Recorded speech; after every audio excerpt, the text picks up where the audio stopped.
Boa noite a todos e todas, boa noite ao professor Pedro Donel, espero que todos estejam bem.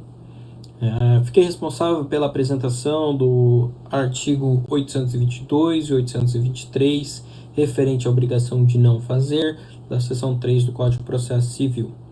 Bem, inicialmente se faz necessário a leitura do artigo 822, a qual diz que se o executado praticou o ato cuja abstenção estava obrigado por lei ou por contrato, o exequente poderá requerer ao juiz que assine por prazo determinado ao executado para desfazê-lo. Bom, no entanto, é muito importante a gente compreender que quando o ato se consuma, não existe falar em obrigação de não fazer, o ato já se consumou. Então, existe sim uma obrigação de desfazer o ato que ele já se consumou, né? E é impossível a gente falar em mora da obrigação quando o dever é de não fazer, né? Pode-se, contudo, determinar para a obrigação de não fazer um prazo. Por exemplo, poder revelar uma informação a qual a pessoa estava obrigada por um contrato que durante 2, 3 anos ela não poderia revelar o sigilo daquele contrato, né? Do que se tratava daquele contrato, quem eram as partes, né? Quem era o comprador, o credor, enfim.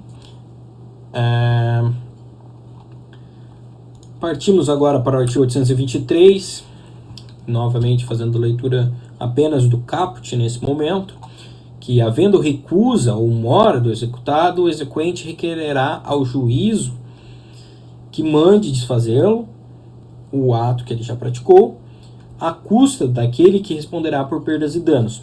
Bom, o artigo 823, ele diz que é facultado ao exequente desfaça o ato cuja abstenção era obrigação do executado, e caso este recuse ou exceda o prazo para cumpri-lo, definido no processo de execução. E este responderá, por sua vez, obviamente, a perdas e danos, né? Bom, partindo agora para a leitura do parágrafo único. Parágrafo único. Não sendo possível desfazê-lo, o ato, a obrigação resolve-se em perdas e danos, caso em que, após a liquidação, se observará o procedimento de execução por quantia certa. Bom, por sua vez, o parágrafo único ressalta que, caso não seja possível desfazer o ato, a obrigação se resolve em perdas e danos. E isto ocorrerá caso seja impossível retornar a coisa ao estado anterior, né, ao estado coan. Por exemplo, quando eles destroem alguma coisa que não deveria ter sido destruída e que não seja reparável, né? É importante também destacar ali que ele fala em liquidação, ou seja, ele será em liquidação para saber quanto que valia realmente aquela coisa destruída, que não foi possível desfazê-lo, e isso gerará uma execução, né? Bom, eu trago para os senhores também uma tabela que é de suma importância para a gente compreender um pouco do processo de como ele iria funcionar, né? Citado o executado para desfazer o ato no prazo assinado pelo juiz, conforme determina o artigo 822, ele pode atender a citação, que no caso é cumprir, então lavrar-se-á um termo nos autos e julgará-se extinta a execução por cumprida essa execução, né? Ou se caso o executado ele recuse ou venha a demorar mais do que o juízo determinou, aplique-se o artigo 823, conforme já dito, e entre-se o parágrafo único e o caput.